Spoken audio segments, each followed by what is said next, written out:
Think it's ready? No, it's still too hot. Oh.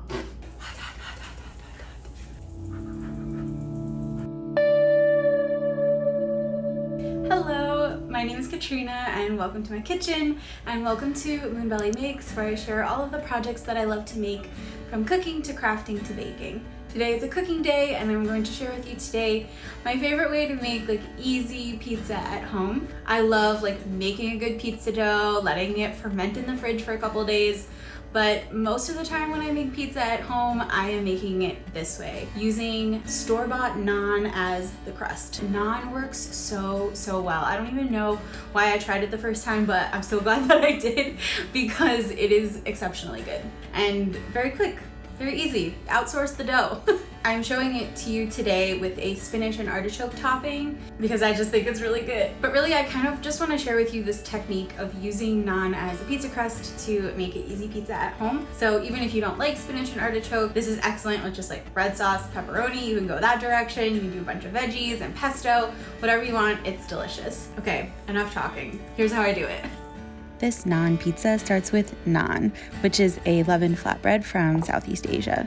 Next up, cheese, specifically low moisture mozzarella, sharp white cheddar, and Parmesan. I recommend getting the good stuff if it's in your budget. Then we've got a massive amount of spinach, and you can use frozen instead if you'd prefer. Marinated artichoke hearts, garlic, red onion or shallot works too, olive oil plus more for drizzling, balsamic vinegar, and red pepper flakes for the onions, and salt.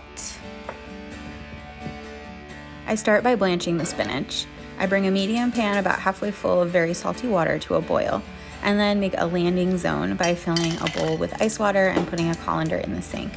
Once the water is boiling, I add the spinach in big handfuls, stirring with tongs to make more room until all of the spinach is in the pan.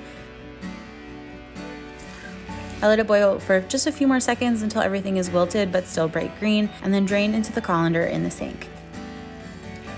I add the drained spinach to the ice bath and stir well, making sure to break up any large clumps of spinach that might be holding in a lot of heat.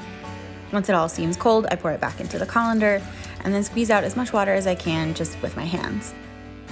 Then I lay out a clean kitchen towel and spread the spinach all over it, rolling the towel longside to longside like a cinnamon roll. I hold the towel over the sink and twist with all of my strength to wring out as much water as possible. I feel like there's always more water in here than I think. I carefully unroll the towel, remove the spinach, and then give it a rough chop. While I'm at the cutting board, I also thinly slice the red onion to get it ready to frizzle. I set the same now empty pan over medium-low heat and add the little bit of olive oil. And after that's warm, then in go the onions and a sprinkle of salt. I cook these, stirring often until the onions have started to break down and taken on a little bit of color, which takes about 5 minutes. Then I add the balsamic vinegar and the red pepper flakes. I like a lot, but you can do less than this, and then give it a good stir to combine. I turn down the heat a little bit here and then continue cooking, still stirring often until deeply golden brown, which took about 8 more minutes.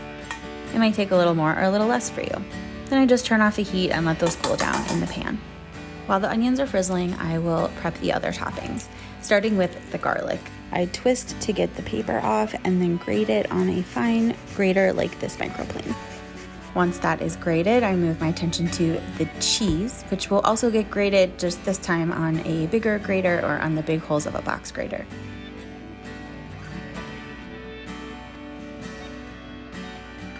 Last but not least, I give the artichoke hearts a little chop. I still want fairly large pieces, and honestly, if you want to, you can just leave these as is. With all of the toppings ready to go, I preheat the oven to 500 degrees Fahrenheit or 260 Celsius and begin the process of assembling these naanzas. Depending on the size of your naan, you might be able to get all 4 onto one sheet. These are a little bit larger, so I'm using 2 sheets here. I drizzle each naan with olive oil and then spread out the grated garlic, making sure to go edge to edge. Then I layer the toppings in the following order: spicy frizzled onions, half the cheese, spinach, making sure to break it apart nicely, artichokes, and before I put the artichokes on, I give them a good squeeze. You want these to be pretty dry as well. Then the rest of the cheese, followed by a final drizzle of olive oil and a light sprinkle of kosher salt. I smush the toppings out to the edges because sometimes they get a little concentrated in the middle, and I want a nice even layer of toppings. When the pizzas go into the oven, I recommend letting your family know for 2 reasons. 1, to prep their nervous system in case the smoke alarm inevitably goes off, and 2, so they can be ready and at the table as soon as the pizza is done so that it doesn't get cold. I like to keep an eye on the crust because it can brown too much very quickly. I start checking after about 6 minutes, and they're usually done at around 8 minutes. I'm just waiting for it to cool down for a couple of moments.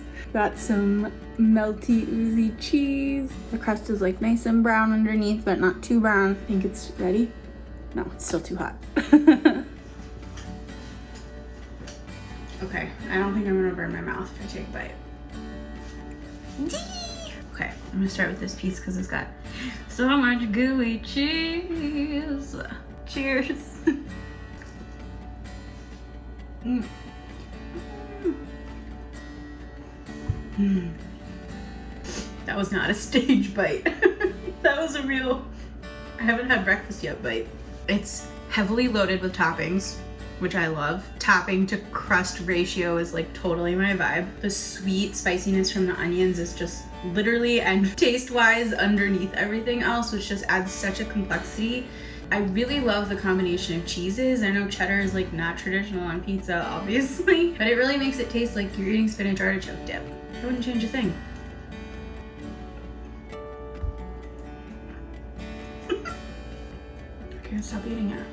If you take one thing away from this video, from this recipe, well, beyond the technique, because honestly, that's just the best part. It's just so good and so easy. But if you take another thing away from this video, those onions, they just add so much. I feel like I should just make a batch of them to keep in the fridge, like put on sandwiches and salads and stuff.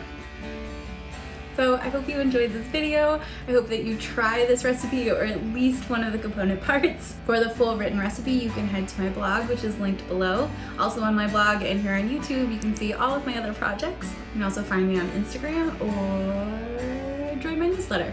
I also want to say a very special thank you to all my new subscribers. I am very thrilled to have surpassed 100 subscribers last week. I know it's a small number compared to some of the bigger channels out there, but it means a lot to me and I really appreciate that you're here. So thank you, thank you, thank you. Okay, that's it from me. I'll see you next time. Have a beautiful rest of your day. Sending love to wherever you are.